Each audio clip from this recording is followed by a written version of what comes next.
네, 잘 들리시나요? 5주차 발표 시작하겠습니다. 컨볼루션 뉴럴 네트워크입니다. 내용은 먼저 간단한 CNN의 역사랑 그다음 자세하게 CNN에 대해서 설명하고 Q&A로 마치겠습니다. CNN의 역사에 대해서 간단히 설명하겠습니다. 먼저 마크 1 퍼셉트론 머신입니다. 단층 퍼셉트론이고 단순히 기계로 동작했고 일반적인 단층 퍼셉트론이라고 생각하시면 됩니다. 이때는 백프로페게이션 개념이 없어서 W값, 가중치 값을 직접 조절하면서 트레인했다고 합니다. 최초의 멀티레이어 퍼셉트론 네트워크인 이제 마달렌입니다. 지금 뉴럴 네트워크는 비슷하지만 아직 여기서도 백프로페게이션은 없었다고 합니다. 그 다음은 루멘하이트인데 여기서 백프로페게이션을 제안했다고 합니다. 보면 체인룰도 적용을 했고 이때 최초로 네트워크를 학습시킨다는 것에 대한 개념이 정립되었다고 합니다. 다음은 1988년 앞에서 말한 백프로페게이션이랑 그레디언트 베이스를 한 러닝을 적용했고 실제로 이 레즈넷이라는 방법이 문서 인식이나 특히 우편 번호의 숫자를 인식하는 데 잘 작동했다고 합니다. 하지만 그 숫자의 데이터는 이미지에 비해 비교적 단순했고 이 네트워크를 더 크게 만들지 못했고 그 이후 CNN에 이제 현대화라고 할 수 있는 붐을 일으킨 알렉스 넷이 이제 2014년에 나옵니다. 2012년에 나옵니다. 이미지넷 데이터셋과 같이 대규모의 데이터를 활용할 수 있었고 여기에는 또 물론 발전된 GPU의 역할도 한몫을 했다고 생각합니다. 다음은 이제 CNN 관련해서 있는 컴퓨터 비전 태스크인데 여러 개가 있는데 이거는 이제 뒤에 강의에서 설명을 하는데 좀 간단히 설명을 하겠습니다.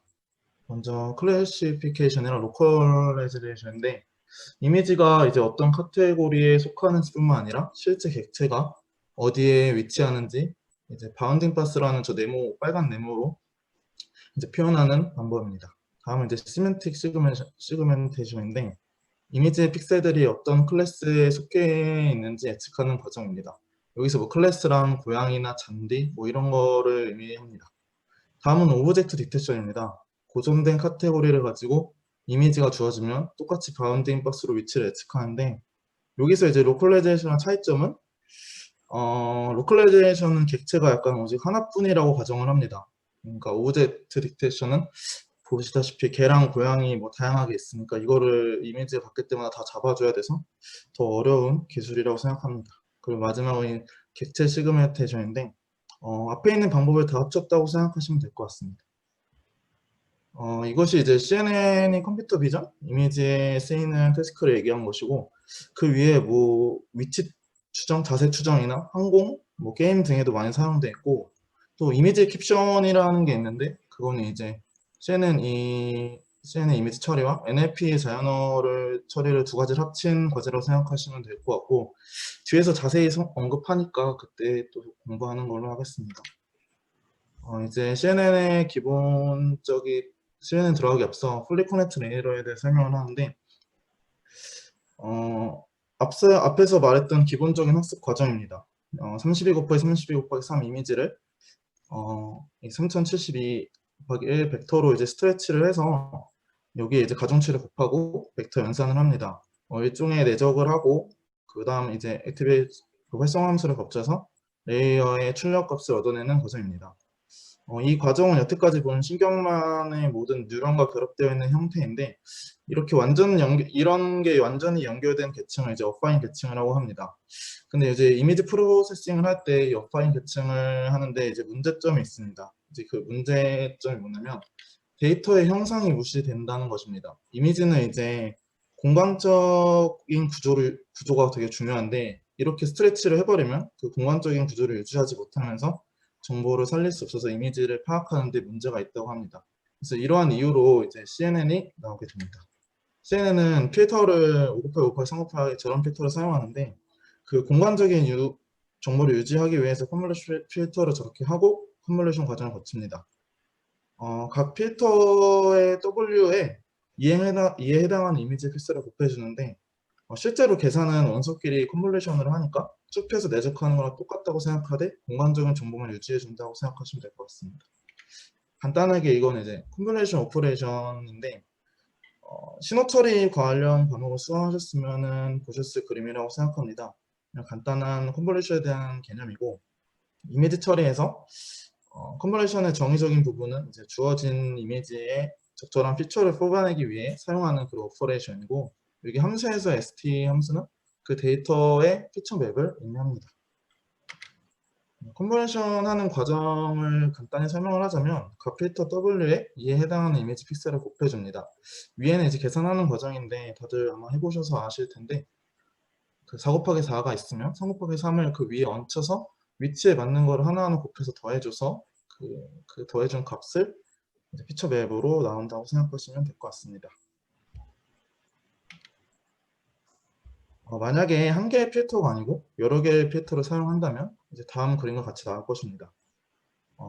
또 만약에 크기가 다른 필터, 지금 같은 경우는 이제 같은 필터를 사용한 거고 크기가 다른 필터를 사용해서 이거를 이제 연속적으로 쌓으면 그 한 필터를 지난 레이어의 출력이 다음 레이어에 입력이 되는 것입니다. 이런 과정은 이제 MLP 앞에서 했던 포지트론이 이어지는 것과 같다고 생각하시면 될 것 같습니다. 이러한 과정을 거쳐서 저희가 궁극적으로 뽑고 싶은 건 이미지의 그 피처를 추출하는 과정입니다. 이건 이제 전체 CNN의 전체적인 구조를 간단히 좀 그림으로 표현한 겁니다. 아까 말한 대로 필터가 다양하게 있는 것처럼 피처 맵이 저렇게 다양하게 나올 수 있습니다. 그리고 옆에는 그 낮은 레벨 피처부터 하이 레벨 피처까지 다양한 이제 특징을 추출하는 과정인데 처음에는 좀 낮은 레벨 피처를 먼저 추출을 한다고 해요. 뭐 예를 들면 엣지나 블록 같이 이제 이미지를 잘 인식할 수 있는 큰 틀의 피처를 추출하는 학습을 진행하고 그게 점점 쌓일수록 더 좀 세밀하고 구체적인 거를 추출한다고 합니다. 다음은 이제 그 컨볼루션 할 때 계산하는 과정 중에 하나 이제 스트라이드에 대한 개념입니다. 필터가 입력 이미지를 슬라이딩 할 때 몇 칸씩 띄어가면서 계산을 할 것인가 알려주는 것인데 이 그림은 설명은 그냥 스트라이드 기본적으로 1로 잡고 이제 한 칸씩 띄면서 계산을 하면은 이제 아웃풋 결과가 나오고 이 공식은 그 크기를 알 수 있는 아웃풋 결과를 알 수 있는 공식입니다. 그리고 패딩입니다. 그 앞에서 말한 스트라이드를 할 때 스트라이드를 늘릴수록 컨버션을 진행을 하면 이미지의 크기는 계속 작아집니다. 그러면 이제 급격하게 작아지면 씬의 층을 몇 개 쌓지도 않았는데 이미지가 없어져 버리면 저희가 원하는 피처 또한 없어진다고 생각하시면 될 것 같습니다. 또 중간에 있는 그 가운데 있는 영역들은 필터를 계속 중복하게 보게 되니까 사이드는 상대적으로 많이 저희가 보지 못하는 그런 문제점이 발생하는데 이를 개선하고자 패딩을 사용합니다. 말 그대로 이미지 사이즈를 유지해서 계속 컨볼루션 진행을 하고 이미지 가장자리에 있는 데이터 또한 포함하기 위해서 가장자리 값을 채워주는 건데 이 설명은 제로 패딩입니다. 패딩은 이제 이렇게 두른다고 생각하시면 될 것 같습니다. 사이즈가 7 곱하기 7인데 제로 패딩을 해주면 패딩을 한 개로 추가하면 9 곱하기 9 사이즈가 되는 것을 알 수 있습니다. 다음은 그 아웃풋 볼륨 사이즈랑 파라미터 넘버를 계산하는 것은 이제 강의에서도 좀 깊게 다룬 내용이고 확실히 알아야 된다고 생각을 합니다. 아마 다들 한 번쯤은 계산을 해보셨을 거라 생각하고 저는 이제 그 관련돼서 그냥 간단한 공식 이제 이것만 이제 언급을 하고 넘어가겠습니다.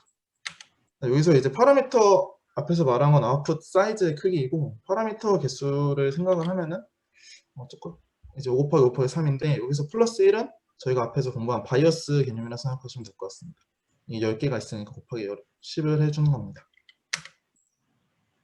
다음은 이제 컨버전 레이어입니다. 이게 브레인 뉴런 약간 관점에서 컨버전 레이어를 보는 건데 이 수용적인 영역, 이 영역이라는 단어가 나오는데 하나의 뉴런이 한 번에 수용할 수 있는 영역을 의미합니다. 이게 그 지역적 연속성을 가지고 있다고 하는데 뉴런에 대해서 이제 저번 강의를 배웠을 때 가장 큰 차이점은 이제 그러니까 죄송합니다. 하나의 뉴런은 이제 한 부분만 처리를 하고 그런 뉴런들이 모여서 전체 이미지를 처리하는 것이라고 생각하시면 됩니다. 이게 그 로컬 연속성을 이런 식으로 이해하시면 되고 여기는 이제 5개의 필터, 5개의 다른 영역이 있으니까 이거를 각자 로컬적으로 처리를 하고 마지막에 이제 연속으로 해서 합쳐줘서 그 다른 피처 뽑으면 그 각각의 다른 피처를 가지고 있는 완성된 이런 필터가 나온다고 생각하시면 될 것 같습니다. 이제 풀링 레이어입니다. 이제 풀링 레이어는 기술적으로 간단히 말하면 피처를 유지하면서 이미지의 사이즈를 줄여주는 것입니다. 단 이 뎁스에는 영향을 미치지 않는데 이거에 대해서 좀 이론적으로 풀링 레이어를 왜 쓰는지를 좀 생각을 해보면 강의에서는 이제 공간적인 불변성을 얻을 수 있다고 합니다. 풀링 레이어를 쓰면서. 이거에 대해서 좀 예를 들어 좀 설명을 하자면 그 만약에 이미지 왼쪽 상단 구석에 눈을 찾는 그런 피처가 있다고 생각을 해봅니다. 근데 만약에 그 이미지가 왼쪽 상단에 있었는데 이미지 중앙에 위치하더라도 저희는 그 이미지에서 그 피처는 눈을 의미해야 됩니다.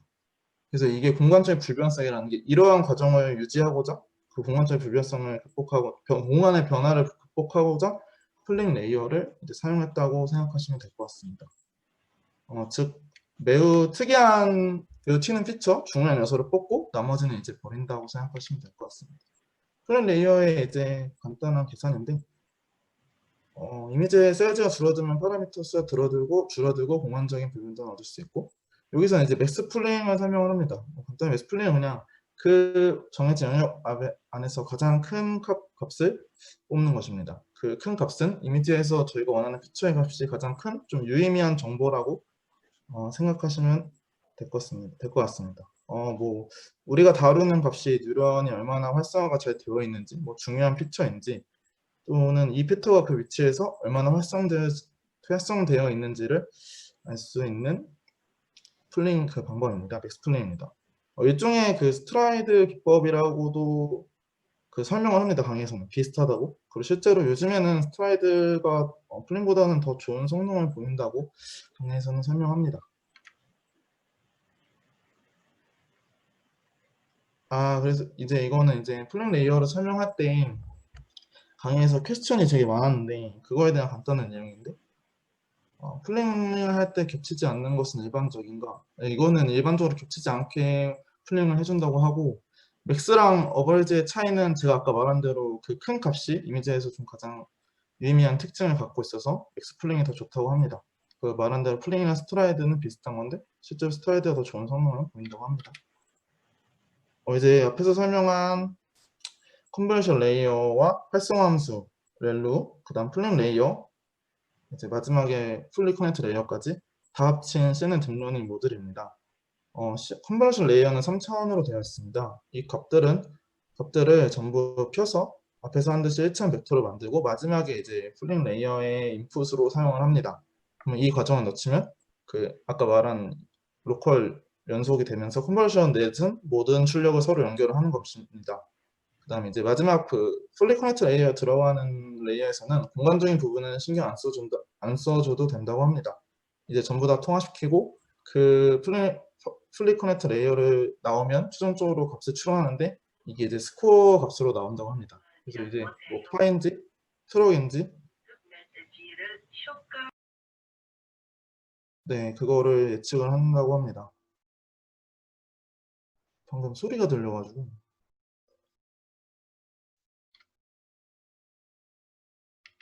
네 그리고 이제 각 열 컬럼을 어떻게 스코어하느냐에 대한데 여기서 출력된 그림들은 그 각각의 액티베이션 맵입니다.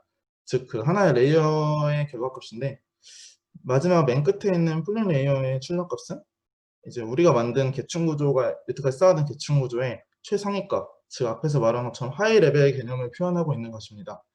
쉽게 생각하면 하위 계층에서는 뭐 물체를 구분한 엣지, 뭐 아까 말한 블럽 이런 것들이고 그 다음 계층에 뭐 점점 코너 이런 식으로 점점 좀 레벨이 높은 것을 추론을 하고 이렇게 점점 복잡한 것을 추론하는 과정입니다. 그래서 이제 마지막 풀리 커넥트 레이어를 겹치면 그 정보를 모아 이제 클래스의 스코어를 뽑을 수 있다고 합니다. 네, 이상입니다. 질문 있으시면 해주시면 됩니다.